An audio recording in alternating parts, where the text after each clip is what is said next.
The Biden administration has had a turbulent 2023 in which the United States supports two foreign conflicts while China begins to push for a new world order.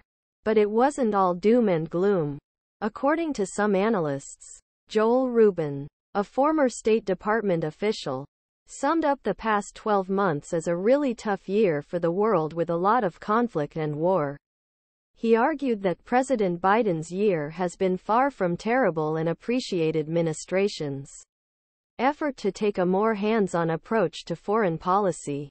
We try to be proactive and prevent conflicts and crises, Rubin said. Most of the time, we're in the position of any country taking things as they come. Other experts were not so kind. He called Biden's policy a complete failure when it came to Russia and Ukraine, or argued that Biden's approach to the Middle East only emboldened enemies. U.S. Army releases 2023 review photos see these dramatic and memorable moments. The Biden administration's foreign policy has basically set the world on fire, said senior military intelligence analyst Rebecca Koffler. We have two wars going on right now and it could escalate at any time.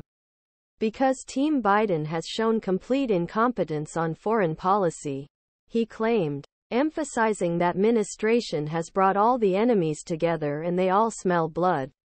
Lisa Daftari, a Middle East expert editor-in-chief of the Foreign Affairs Desk, called Biden administration's foreign policy terrible and very damaging, relied on the principle of deterrence taking place after fact. Biden admin launched an aggressive campaign targeting home appliances with eco-regulations in 2023. It is no coincidence that our enemies have flexed their muscles in the last year of the Biden presidency and continue to do so, Daftari said.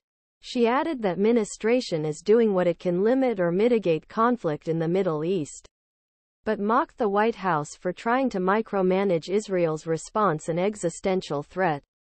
The ups and downs in the Biden administration's foreign policy have created a fascinating year for foreign policy, according to Rubin. And here are some of the most notable examples. War in the Middle East. The world felt a cold chill when the terrorist organization Hamas launched a devastating attack on Israel on October 7. This indiscriminate violence killed 1,200 people, including 30 Americans. Terrorists also kidnapped more than 200 people, many of whom are still held hostage in Gaza. Both Israel and the Western intelligence community had a lot answer for as to how the most advanced and world-renowned intelligence groups had managed miss a sneak attack. Israel responded quickly with airstrikes on Hamas-affiliated targets before a months-long ground offensive slowly began.